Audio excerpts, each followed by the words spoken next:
Bienvenue à tous les curieux scientifiques. Avant de plonger dans le futur, revenons aux bases. La réalité virtuelle, ou VR, c'est un environnement numérique simulé, dans lequel on peut se plonger grâce à un casque. Mais saviez-vous que l'idée remonte aux années 60 ? Le Sensorama, une sorte de cabine immersive, proposait déjà des expériences multisensorielles. Aujourd'hui, avec des casques comme le MetaQuest ou l'Apple Vision Pro, on touche du doigt un nouveau monde.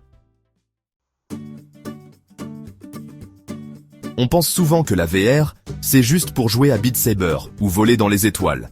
Mais en réalité, elle révolutionne déjà la médecine, avec des chirurgiens qui s'entraînent virtuellement, l'éducation, avec des cours de chimie ou d'histoire en immersion, l'industrie, avec des ingénieurs qui testent des prototypes sans les construire.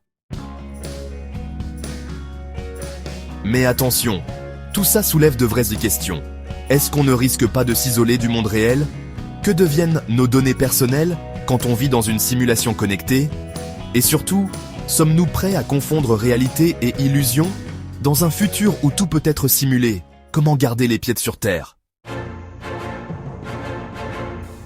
Imaginez, dans 20 ans, vous travaillez, apprenez, socialisez dans un monde virtuel. Certains y voient une chance, plus de frontières, plus de handicaps, plus de limites. D'autres craignent une société où chacun vit seul, derrière un casque, dans une bulle numérique. Alors, la VR, outil d'émancipation ou cache dorée? La réalité virtuelle avance vite, très vite, mais une question reste en suspens. Voulons-nous l'utiliser pour augmenter notre monde ou pour le fuir?